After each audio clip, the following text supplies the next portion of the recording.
Truth finally out. Abusuan Kevin Ekobadu Taylor, International Media, Loud Silence TV, Abusuan and our bar bonting about bedin komo and komo ben and a pape about bonting about abedi. Abusuan, yonko ni telling someone or the tuja expose or the about bonting this time. Telling them as I ha. That's why a bear media judge Abusa was and I did on channel so need you coin so or subscribe it or like and Abusuan boss one share my for pensani betino.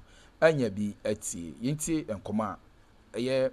Kevin Ekobadu Taylor the about bonting any expose at this time around not Abusuan or the about any asem ketua. Intimate sia yedase.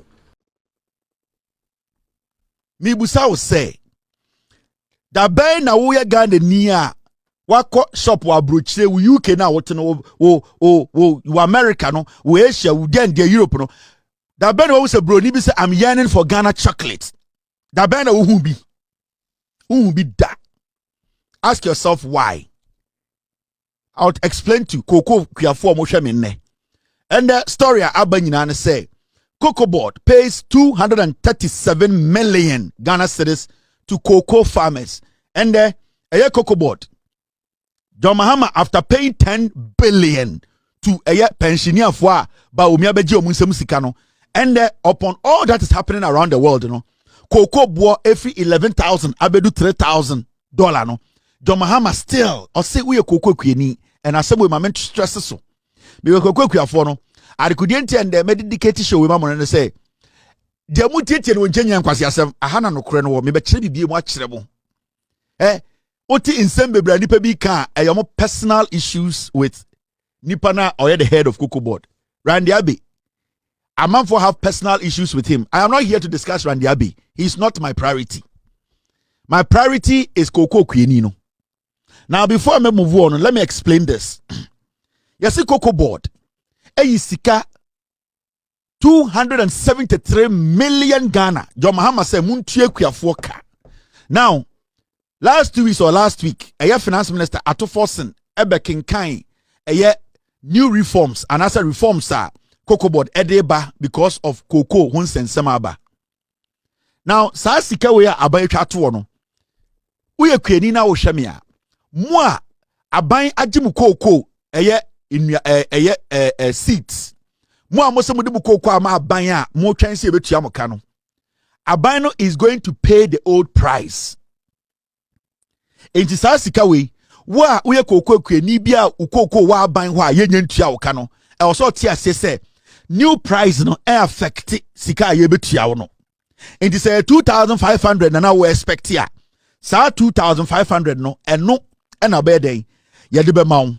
Now 237 million Ghana cedis no. Yadema omwa omuka se oh me twa me cocoa me de amba aban o aban nya ntua ye. Mo am cocoa wa aban ho a ye nya ntua mo kan John Mahama say time na wudi wo cocoa ne koma aban no. Sika na ye tonu cocoa no eno ne ye betua wo. Now from afi we ko no. Cocoa fufuro na ye betwa no eno na sebio price na asesa. Eno ano no. Mema otwe bia na adaw. Inti so ye cocoa kwani na wo hweme. Na se wodo ukoko ama aban na aban ye ntua wo ka. Se aban fro se beji usika aban etua sa ebo na ewo ho no because emra ye hyehyɛ eye den. Ye hyehyɛ eye sa emra foforo we no na ukoko ne de ewo aban samu dada. Enti se na ukoko no aban samu dada.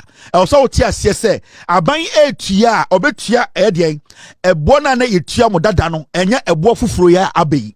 If you say time na wudi cocoa ne koma aban se aban ma usika no na aban nyan fa enhyehye foforo emba ye se yate cocoa so enti uye cocoa crutch cocoa kwani na wo Ghana also ti ase se na cocoa aduaban ko wa aban ho ana cocoa seeds wa aban ho a sa 237 million Ghana no ukoji usika ye betua wo first price no de na wo ho dada no from 2027 2028 into year 2027 na omoba betua 2026 dia eno na emra foforo na ya hye no ebeka sa cocoa no na ene de wa cocoa wa aban ho bia sebio na ukem se abanya ntua me cocoa maame abanya ntua me cocoa maame ansa na emra foforo we ba no ukwa akwaji cocoa de sika e so tie ase se ekadada ba ko na eda ho no 2005 was 2,500 said na ye gemu no ye de mamu no eno na aban eba betua mamu asamasa Asam foforo bi eni wo. Afa ne ye be kan de aba ho asem ne.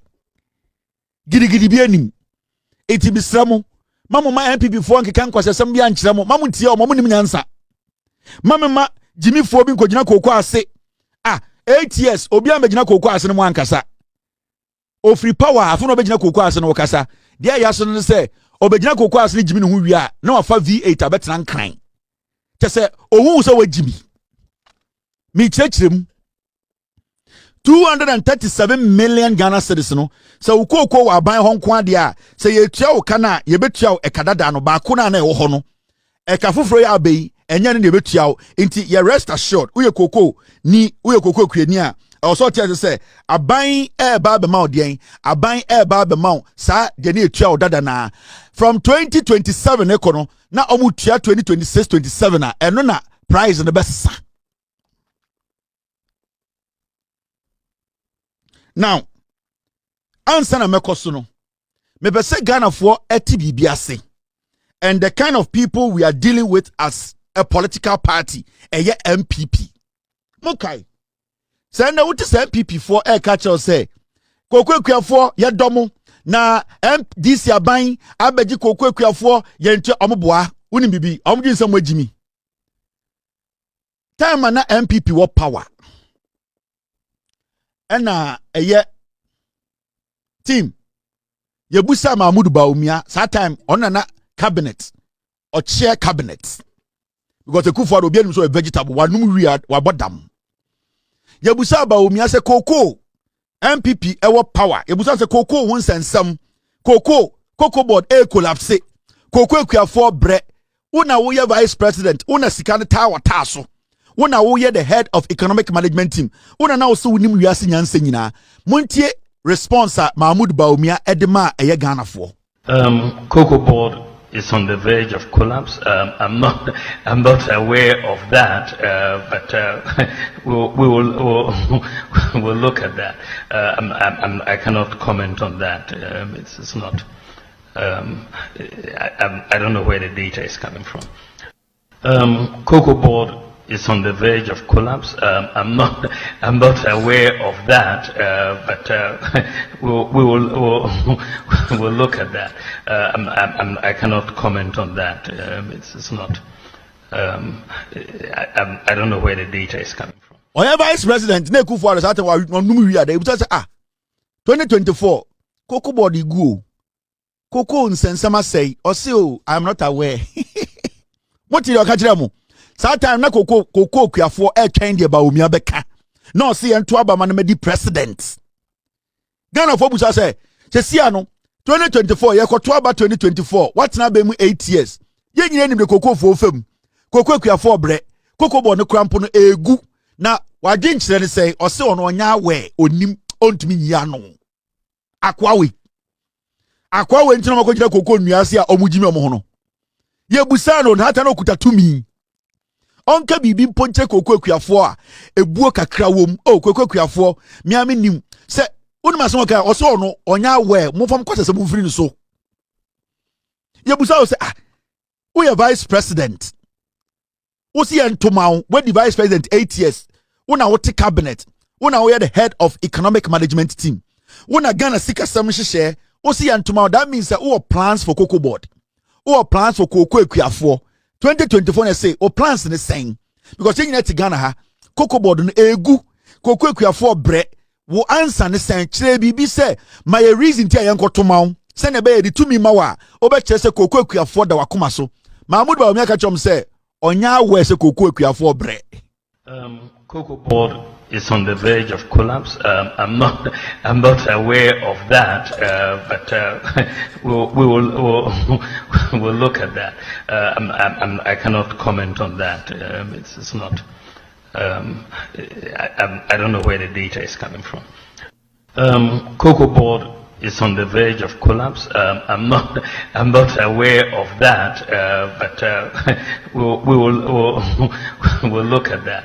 I cannot comment on that. It's not. No, see Antoaba Mano. Only idea biao. He cannot comment on that. Somebody who wants to lead Ghana. Now, if you are not aware of that, then it means you were not aware of anything. So why were you even the vice president? A whole vice president. Yeah, the Omaya show in some 8 years. CocoBod, Coco for bread. My answer was say on your way. Or you can't speak to the only data. And then kwasi for way, Coco as say Nkokuo, yeah press conference. Yeah, the Coco for because Omu Coco for so much Jimmy. That is what they believe in. You see, MPP for doing say a cross da ho Ghana. MPP for Timuno. Imagine you say Ghana da ho 1962. Ghana da ho 1992. Omu we Coco for say MPP for adwin Coco for a cross for say na imagine you omo. Imagine say and ye ke Coco ni a omu gi say ye obi a otie cross bi a onim de ekoso won kran. Oni de ye ka brofo ontia ase say na MPP for hu Coco for. Enti omu gi say omu kogina Coco fuo bi mu na omu frɛ MPP for delegate say mondress ti say mu ye Coco for omu wia na mafo ka betena nkran say monhwɛ Coco for omu nim de echen mu amoten nkran no Coco ni bi anim world market of cocoa prices na ekofuma Coco ni bi anim say Coco ye tuma Coco ni bi anim enti don't think say wukɔ ekurase kogina dua bi ase Coco efuo bi mu na obi ka say Coco Coco ni or MPP ni or chairman why 20 years no no or Coco for 20 years no obi Coco for 40 years kwasi ampanyi na ogina oye me na my Coco 20 years and menti bi da no me see was why Coco 20 years ah your Coco kwani nyanseri bi why Coco 40 years. And that person cannot decide for Coco Kuafo nyina. Coco Kuafo mo Ghana 90% only nyansa cha MPP for. And I'm saying this because MPP no, a political party like MPP no, omu Ghana for BRC nyina ye Jimmy. Omu Coco Kuafo because senke party omu nyansa, they will not even dare go and stand in the in cocoa farms to say you see at world prices so into Coco Kuafo Mahama Sisimo asem we wuti bi wen e kire we Jimmy. Coco kwani a oni MPP tenaye we nya free fertilizer da. Coco Kuafo ni MPP tenaye we nya free spray da. Coco kwani any MPP tenaye we nya free insecticide da. Coco Kuafo ni MPP tenaye omu coco kwa ye mewe kwa ni emfi omo. Enti dia na obeka che Coco kwani na ka je nsa wuje se we Jimmy enti mu ye Coco Kuafo mu nyina mu medi echi ni amfa tumi ma bawomia se yebusa ni 2024 Coco Kuafo bre CocoBod gu osi emfa no ho oni answer na woni answer na de tumi ama obi a do kwase ka kire se menyi tumi ni mfa ma wabodam oni answer na matam tumi ni de ama obi na obi manage na o take care of the mess you left her o se enu ntimi ntam tumi ma na mo jimi aya so ra mo sa echampon fie anase kurukuri na mo de sa ye judge space na mam kakra na mo jimi mo ho ena mo jise Coco Kuafo ajimi mo jise Coco Kuafo nim nyansa mo jise mo tete politics na mo ye no the same thing mo ko gina ekuro bi so a ana jeje beku ye maame ana jeje beku ye ofa me kan wo ofa so na ekromfo sa politics na twam now mumye wo wagon nim wagon ni nyina na say team stay with me Coco once in summer abagana. The question is, Coco kwani ben na wo Ghana sisia onim se Coco price yate so wo wiase. Coco kwani bi anim. Every single cocoa farmer knows say cocoa price around the world is what. Time na MPP te so. Cocoa e wiase bo kosoro. Cocoa wiase bo kra kosoro no. Senior na was MPP for etum ema Coco Kuafo no kroma anye ekodura kodube 11,000. Still MPP they were not able to pay Coco Kuafo what they deserved.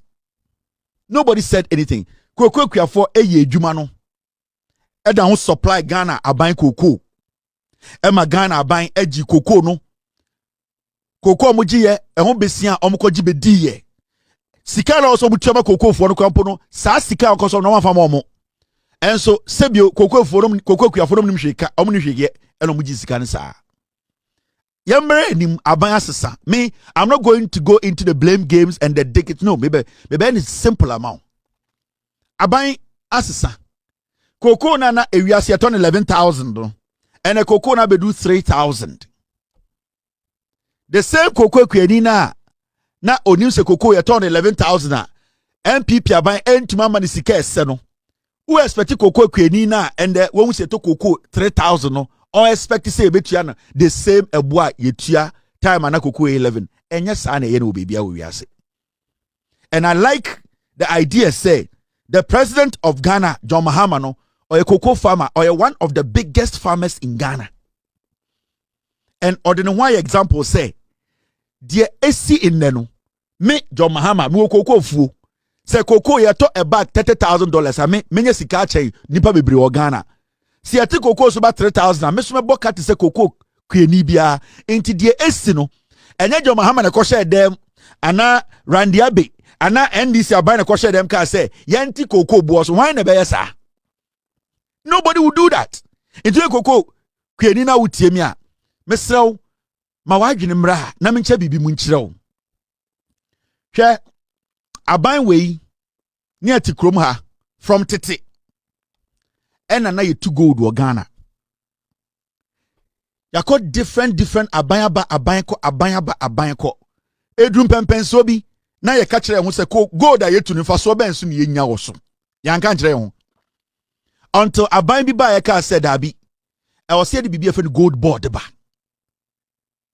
but aban ba ko ma aban ba ko edum pempen so bi na Ghana for ka kire ho se gold a yetu no Ghana e ho fa so ben ne yenya and Ghana for yetu nka sa asem ne biem adentra if you say NDC aban ba ye no or be make sure say or the reforms bia be kan ye gold no ho amende gold board no opa Ghana economy no adia eso na sene pa eka ho a e gold and the Ghana ni bia nim say as a nation yenya gold ho mfaso from the day I started to go to Ghana. This is the time yenya gold ho mfaso pa eboa oman no it at every particular time I was say eye oman bia etumi tena se na otu de ni hwe na chi na obusa ne ho say ewiase sesen yen so I was say yesesa ya nyoma I was say yesesa sene ye ya nyoma o se nyina ti ase so ekoko kuani na wo hwe me a koko na ye ton no 1962 no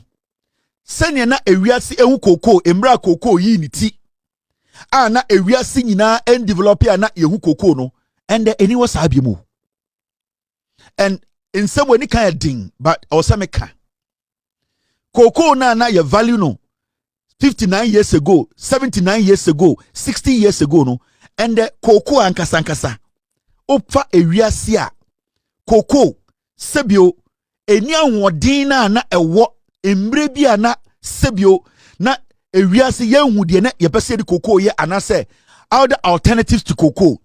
The reason why it here cocoa na one of the first class commodities around the world na sebio cocoa kutaweti se gold no na ye ni alternative to cocoa wo wiase na wiase developing bedroot how pointer na ye kura Ghana na adwen say Kwame Nkrumah de cocoa free Fernando Po bedru Ghana no na ye nko na edua cocoa at a point ye tirim no na adwen say ye nko na ye cocoa ebia ye ni any Seychelles nko na ye cocoa but that idea na sasa and any idea keko that cocoa revolution time no as because the world no cocoa now has become a commodity.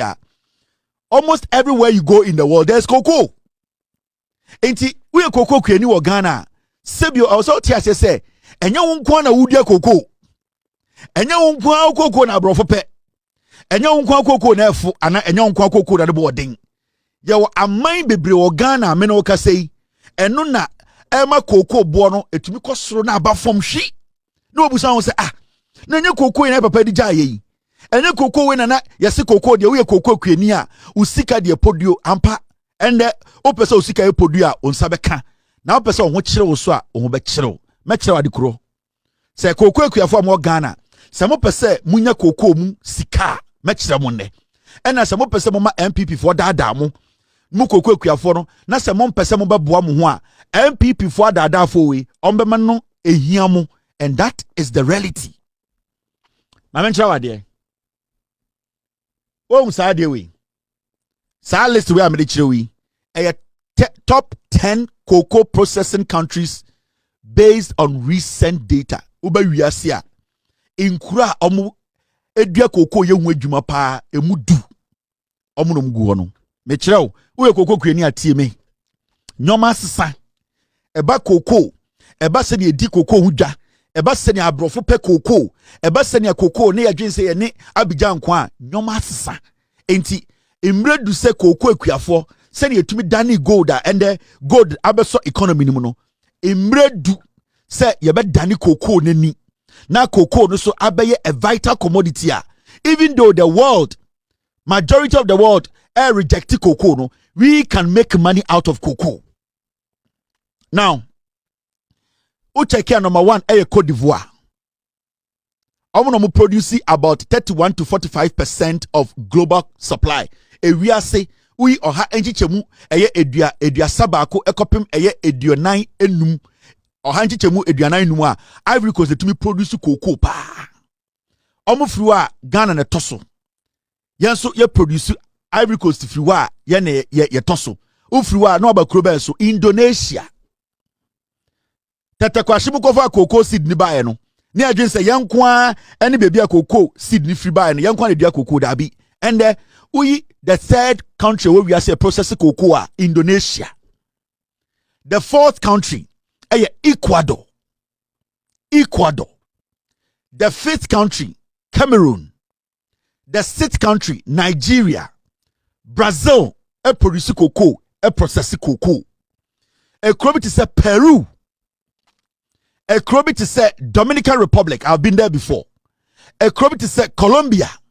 Now, so we shall list more Africa nkro sign the womb. Cote d'Ivoire, Ghana, Nigeria, Cameroon. 4 countries out of the 10. Meaning, there were 10 countries where we are seeing African countries are processing cocoa. So, young to me, Ghana can say, I say cocoa creating it, say, Sebio, manesi sumina so, onon kwa ne produce cocoa, inte wase cocoa bono, edru point so bi dabi. Europeans nenya other alternatives, other markets. Omonya market fufra. Almost all ready say cocoa beans in omo beto. The difference between Ghana and Ivory Coast for cocoa no, the amount of no sometimes no omoni ji cocoa no wanna say. Ivory Coast for the processing time of the processing cocoa no is faster and quicker than Ghana. But you see, the quality of the beans, Ghana beans, a quality chain Ivory Coast. The reason is Ghana cocoa kweni ocha cocoa na. Ghana kweni ocha cocoa na or the or pie cocoa no. Now the kogu ayedien apatamu na wahata cocoa no na ordinansa aden adani dani cocoa no apeni ma cocoa no natural sunlight and aden awu cocoa no enti Ghana kweni no otwa cocoa na from the day obetwa cocoa ne free ne fuom ekodu time odubegu bottom no sa cocoa no everything about it is natural. Cote d'Ivoire for no omusoja ewo apatanase. They force the cocoa to dry. And intina Cote d'Ivoire they can make about 2.5 million tons. Na Ghana make it around 600 to 700 tons because yenye process no ewa. Cote d'Ivoire for process no a short. In the Cote d'Ivoire for no all say Ghana cocoa no ye de begu apataso near the ensa fifem near dane no na ewie boso na ha dane na ha wo na Cote d'Ivoire for no omdi gu apataso no ma soja wase na e jani heat no ye de ewu cocoa no in the Cote d'Ivoire for no Ghana ni ekotwa cocoa ana onya boto edua onya nwa adwuma wie na di be bosome baako sa Ivory Coast ni no within 4 days na the cocoa nyina awo enti sa wo study a yene cocoa na go through the natural process. Ivory Coast for there no it goes through a very quick and rapid process because they are looking at more cocoa seeds, selling it and making money. But we are looking at their quality. We are looking at sustaining our quality and also making sure say it is all natural. And anything I offer Ivory Coast for the amount of cocoa they are able to ship out of Ivory Coast and the yet to me ship na difference the gap if you say no your process ni nyina no they are natural. Ivory Coast for there no omo the heat and omo the eden omo to me eden ema omo cocoa ne wo nti Uganda ni be di 1 month Ivory Coast ni 1 week na the cocoa awo na ekọ. Now I couldn't tell me cheche we mu nyina akere no say there ama cocoa ebo akofom nipa bebre eka se na ye den na cocoa bo etimi akofom to the point eye affect eye Ghana cocoa kuafo ma menchero. You see this? Global market collapse. See, world cocoa prices fell drastically after peaking at over 11,000 to 12,000 per ton in 2024. Now, prices plunged to around 3,300 to 3,400 per ton early 2026. Say cocoa around 2024. Now your ton back could be almost $11,000 to $12,000. For some reason, cocoa born at in 2026, at the end of turn between 11,000 to 12,000 a ton, and they turn $3,300 per ton. Now, what we say, a DNA courses are their causes are simple: improved harvest in Ghana and Ivory Coast after years of drought and disease. For a long time, na cocoa, na sebio yare, eni nyoma ebegu suninti, na Ivory Coast ni Ghana yentumi twa cocoa dodo. And the amazing say yetumi twa cocoa dodo between Ivory Coast and Ghana no. There's a lot of cocoa in the system, and make a cocoa beans no. For about a year now, cocoa in sorry to ye yare wa na egu cocoa sini nyina akofom ama Ivory Coast ni Ghana cocoa sebio ye twa no cocoa beans a ye nya no aburu so enti ebuso. Now secondly, new supply from Ecuador and Latin America. Ecuador for and around Latin America no almost has started producing cocoa in large quantities. Very large quantities. Until right now, the market is seeing a high level of cocoa seeds in the system. Latin America for produce and then because they cocoa. So someone who said there's an increase in the amount of cocoa Latin America and Ecuador for air producing. Now share the last factor in Tiama cocoa at 11,000. Abedu 3,000. The last factor here, weak demand, is as chocolate makers raise retail prices and reduce cocoa content in products. And over bruchia, so cocoa product bia, whether it is chocolate, whether it is peanut butter or whatever, cocoa content less than 30%. Otiasie, it means say first now bro for to cocoa no do because normally cocoa do na ye cocoa drinks. The cocoa do and the chocolate. Say bro for no find the other means. Inti hia cocoa beans too much. Now to me create say cocoa flavor. Inti technology to my bro for no right now or Germany or to France or to UK or to USA. Time now to cocoa bottle be 300,000 or here 10 bottle 10 pe. The obey say sa bottle 10 no or the milk 70% and a bottle 10 pe bet my cocoa do or the $100 here. Inti the demand for cocoa now around the world na akofom and say people are finding alternatives, other means of creating cocoa flavored products. Inti so what's the deal? Say over America now the Ghana cocoa Emma American Nino dear or say it is too bitter. Or it is too bitter. The reason is that omu cocoa ni chocolate ni 70 to 80% na milk. And omu bare 14% cocoa flavor. Into right now, they are not so much into Monkova cocoa free Africa mra in drones and in tons for American government or the German government or the Swedish or the European whatever to. They are not expecting so much again because oko Latin America, oko Ecuador, oko countries bia to say they are producing more cocoa. Inti enya Ghana nkwa ena at the end of the day no abrofo no to cocoa fi na Ivory Coast nkwa. No, it is because the supply no at the end of the day no the supply no it has basically exceeded the demand for the product. Ghana for saying and a more brochira Mumba mo America eka say momo Ghana chocolate omodida they don't eat it. Why? It is because abrochire no any America for no any Europeans no even the Arabians they have found other means omo pe kwan foforo bi omodi ye chocolate Omu to me a whole milk, not the flavor, the technology, a creative flavor of chocolate. No, the some milk into wood dear now oh no ma. Why dream no? You smell it, you feel it, say a chocolate drink, but 90% of the content now no a milk. Until say tia say as cocoa for say. Na die ne ebe ye ma ye nso ye cocoa ye ne Ghana no. Sebio ya ho nkyere ye a aban no beto no se ne ye pe. Eno ntina me se tie mi. Enwumbre we cocoa kwani na wo hwe me a. MPP yan kwasiafo nim nyansa. Problem na da ho no eso. Na ye a reason a wo cocoa fo no. Cocoa kwafo no mo betumi edi so a ebema musika e wo se be come nsa na be come nsa. And reforms na finance minister be kind be kan ho asem baba me kire obibi and wo story way and Ivory Coast Abidjan.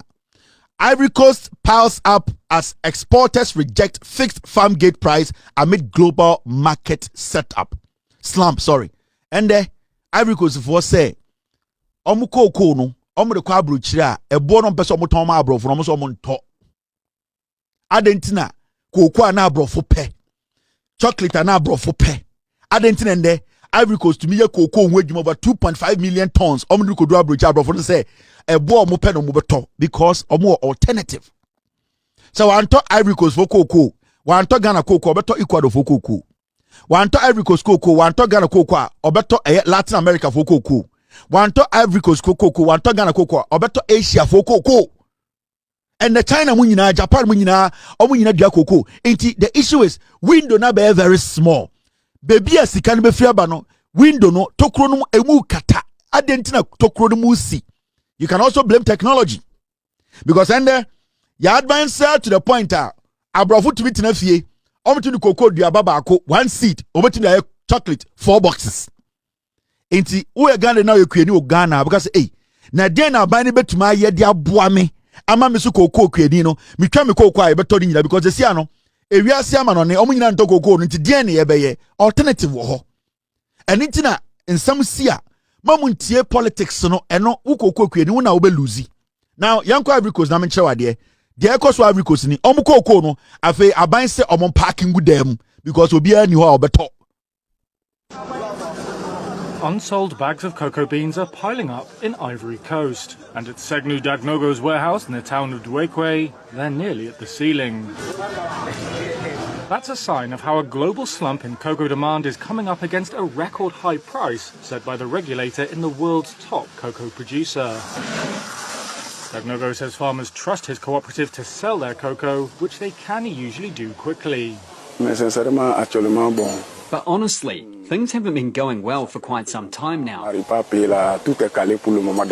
So everything is at a standstill for the moment, and we currently owe the farmers a lot of money. Dagnogo's hope is that the Coffee and Cocoa Council will step in. In January, the regulator launched a program to buy cocoa beans to help farmers. Concerns about declining cocoa inventories stored in poor conditions forced the regulator to accelerate those purchases earlier this month. That's after, at the start of the main crop harvest, the Coffee and Cocoa Council increased its marketing price to a record 2,800 CFA francs, or a little over $5 per kilogram. The aim was to improve farmers' income and ensure the development of the sector. But volatile global prices started to drop. Last week they hit their lowest levels in more than 2 years. Now farmer Frederic Kouassi says buyers won't pay the farm gate price.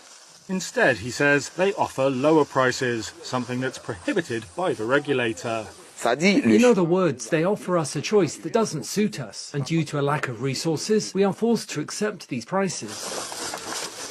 For now, Kouassi is storing bags of beans in his home, but he doesn't want them to accumulate.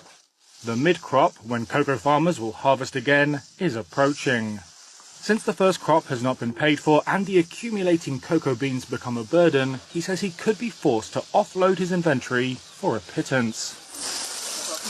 But he's facing the challenge with a positive outlook. The trees are still alive, he says, so you accept and never get discouraged. Unsold bags of cocoa beans are piling up. Now, what's the report, Nasi? This credit to Reuters. Ivory Coast na wo hwe no. Omsi cocoa no eguo. Ombeso mton a ebo na omo gine ese ntua enti cocoa no gugudam. Cocoa akuafo omo Ivory Coast. On say so we study bibia. From time cocoa issues we start here. From time MPP for we study say omo jimi omo about cocoa hunsem. What is say cocoa farmer bi Ghana say me cocoa ko Ivory Coast akoton. Because Ivorians the cocoa mu tunton. Oh, the first no. Say cocoa hunsensem ba, CocoBod hunsensem ba. The obetia ne say oh, ye de cocoa no, ye de be ko Ivory Coast. And then I want to say MPP for catch cocoa ekuafo say mon fam cocoa no ko Ivory Coast. Because MPP for nim say Ivory Coast for no kwa no omo brechen Ghana ekuafo. What to baby say Ghana kwe ni bia tam Ghana cocoa e de akwa Ivory Coast koton. Say yes price nenye. Yes CocoBod for John Mahama aban e ya to forcing. Into say Ghana price nenye. Adentina yenti say people are trying to smuggle Ghana's cocoa to Ivory Coast. It is because the only alternative na cocoa ekuafo no one say Ghana cocoa no price nenye e be ko no. Omo will say Ghana price ni e cha Ivory Coast. In the so ekwani a mema MPP for na ada o. MPP for yegofobia omo ye toilet mummu a omo nim nyansa omo mbu cocoa ekuafo omo ji se cocoa ekuafo agimi into omo ba ya to price him and the na mo be and abana dada omo boa omo nim say problem na omo cause no eno na NDC aban episode solve in the Saudi when ya to form pa da ben na wote say MPP for ana Ghana di because hey munko show there's say the Ghana cocoa na ye cheko Ivory Coast obi anya interested adentra because Ghana cocoa kueni ni hwe sika ekuta na no the compare sika ekuta Ivory Coast ni na ni sika yetua no Ghana no even though enye de na or expecting a better check Ivory Coast ni de no busa ho sa adentra every say aban we ya oteso no wa consider cocoa for omo plight. Even though world market ni prices ni no aban we ka say yeti cocoa bo no so no or consider cocoa for we or consider your neighbors check sika yetua ma your neighbors and or check Ghana cocoa ekuafo de ka say we mu de yentumi ntua mo less than Ivory Coast for yentumi ntua mo less than Cameroon for yentumi ntua mo less than Nigeria for you making sure say even though world market ni move from 12,000 a ton all the way to 3,300 no we are still going to pay them 70% of what is due them. Remember, NDC war position, catch Ghana force ekuafo say. So omo power. Say world market no price no kosura. Ana cocoa cry teswa. They will make sure say 70% of what at the end of the cocoa ekuafo no e o say omo saka no omo sabeka. And there's a we math no about cocoa cry teswa. They are still lingering around 70% no. That means aban way I consider cocoa ekuafo more than Ivory Coast for aban I consider Ivory Coast cocoa ekuafo. Mama chewa de. O sa de we and Ivory Coast story a free hoba. Story no was reported by Angie Abua by Reuters. Dienekoso exclusive. Ivory Coast considers following Ghana with cocoa price cuts. Sources neka. And Ivory Coast president and our bank cabinet atenase. Omo consider say Ghana sibia tie cocoa so kakra ema ya ho be hin no. Ivory Coast ba beti di cocoa so. Adentina Ivory Coast think say ono de odia cocoa more than Ghana and that so keeping the cocoa abrofun be hia cocoa nti and the cocoa no demand ne kosora na wa eden na we release it at ono an price but Ivory Coast kura to ehu say even though he or it is the world leader when it comes to cocoa production when who say so wanti the cocoa no so ambedru be bia Ghana for the do na the cocoa ni nyina be say it is already story now. That's what it says. Abidjan, February 18th, Reuters. That's what it said. Ivory Coast is considering cutting the price it pays farmers for cocoa beans to align with Ghana. Two government sources told Reuters as the world's biggest producers of the chocolate ingredient face a major crisis. The senior Ivory Coast officials said all options were on the table as the government debate whether to follow Ghana, which has already cut its farm gate price by 28.6% for the rest of the 2025-2026 season. Main crop in coordination with Abidjan as it adjusts to plunging prices. So we read this story now. Yes, Ghana, omati omukoko niso tie brofono. Rest of the 2025-2026 season main crop, meaning sa ebo ya abante so no, it will affect 2025 2026 cocoa yecha. From 2026 2027 no, it can change. And changes no then at the beba the cocoa kuafo no ye be mo mate ase a ebetumi abo ma omo sika abo mo botom eno ntina ndem abaha eno ntina ma ready say me be kirechirem ama cocoa kuani na wo hwem na te ase se da bi e wo say ye bibi na sa bibi ni ya anya dia ye ni cocoa kuafo e wo Ghana sika say na wo say be kan nsa indi sa wo check stories amaken kan kire we a na say NDC aban ene eye Ghana cocoa kuafo dini ye papa NDC aban oko Ivory Coast cocoa amoton ma aban no nka se cocoa we ho a ye betua old price no aban se obeteso aban does not care whether cocoa wo ho cocoa ni ho. It means aban does not care about Ivory Coast for but Ghana aban no answer no obeteso no say well cocoa wa aban ho bia no sa e bo na agenda da no ye betua ma na ye ko enim no now ye ba be vary your options. Varying options can be, it can even multiply the money you are being paid, or as Abanas Akano, every day they will keep you at 70%. Now, Mamen Church will be big akribi winchow. Say, who's your story we are? And the enemy who story no. And what is it about? I'm say. Industrial and commercial workers, union and general agricultural workers, union GAU rejects proposed 10 to 20% salary cut for CocoBod management, terming it as unlawful and demoralizing, despite support for cocoa reforms. Now, say Ushe sa story where you see CocoBod for led by the CEO. Omate, omo salary so, omo chucha so say the bear CocoBod every month biano, omenya 5 million Ghana cedis. And no nyame problem. The problem no is reforms no any ding. Reforms no and the ama gold board have a gold board. Reforms no and any policies and any ideas and any the to me aye asesa the cocoa kuafo benye sika. And no na John Mahama esma eye atoforcing eye den the finance minister ebe chire mu chire wo say abana tenase hu say and enya Ghana nkwa na dia cocoa. Enya Ivory Coast nkwa dia cocoa. In fact, ope amaya mu dia cocoa kura dodori ni Africa, meaning your competitors no are more advanced than us. Because come to think of it, when it comes to the processing of cocoa, I don't think we are more advanced than the Latin Americans.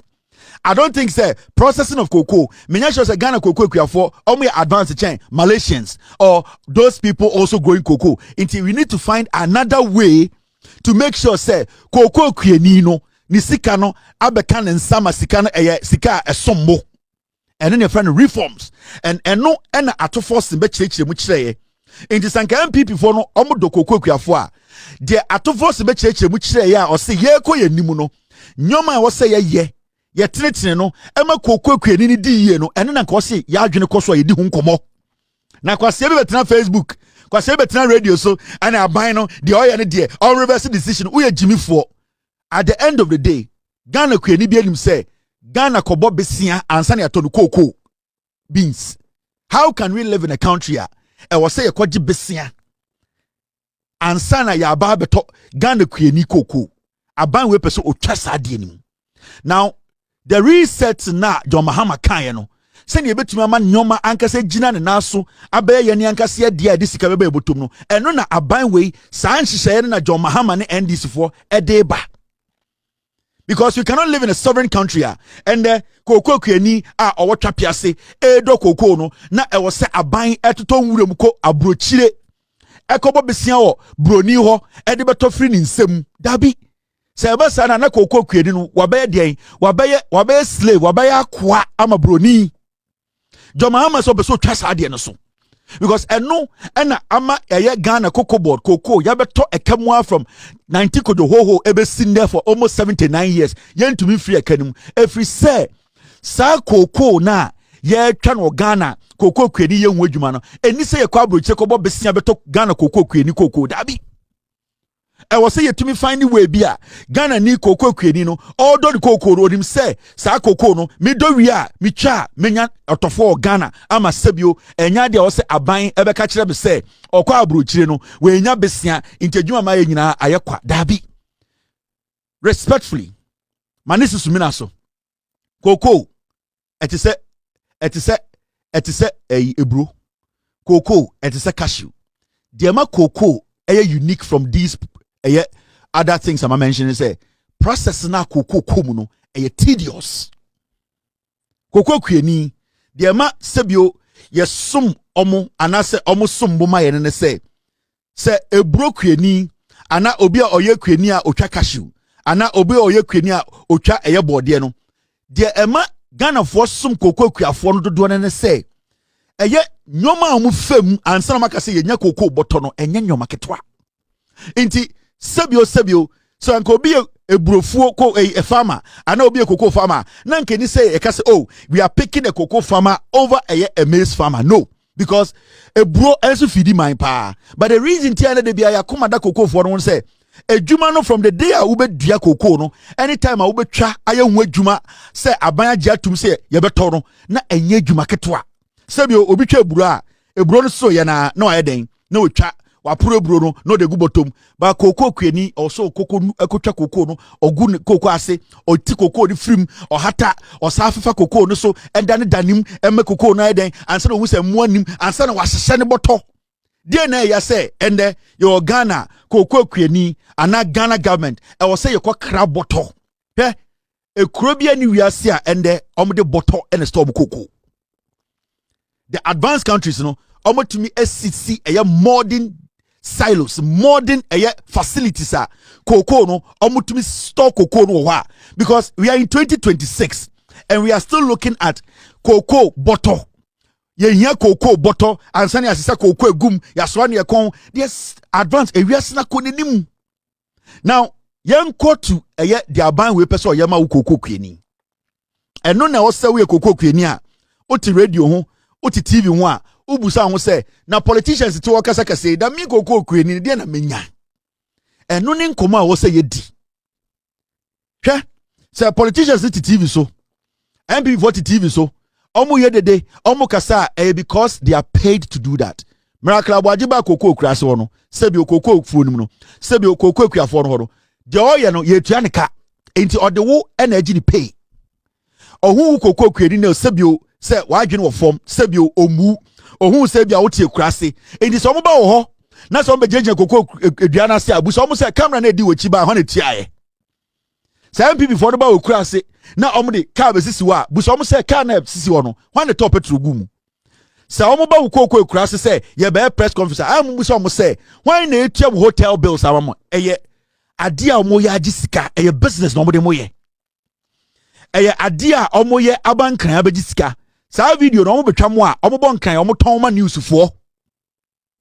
so omo ba mu nkuro mo na mo so omo ne cocoa kuafo bedi enkomo na cocoa abana te so a enye wo cocoa kuani na odwene hu o de wo ye business o de wo ba be kire enkranfo se me ko ekurase na enso ne Ghana he na ekurase oba ukoko fuom eho na wote eho na wonyini ye ukoko fuoro wagya pade no but o ka che Ghana for se mo ye cocoa kuafo o muti cocoa kuafo o muti cocoa ase na o mo ho kire o mo dabi cocoa kuafo mo Ghana o mo nya hiafo politicians when they create ohiane to mutrim because there are so many ways cocoa kuafo betume diye nanso enkoma wo se ye di ankasa no MPP for any politicians be so mu bedi omo pese omo dada cocoa kuafo ni bi na omo adwene we omo se obi na di hia beto omo so dabi se cocoa kuafo no enya butre tie de ye ka omo be hu se enkomo no mu di no en benefit omo na enkomo na ankasa wo ho enkomo na ankasa wo so mu di no mu ni de ebe benefit wo cocoa kuani na wo twetwa piase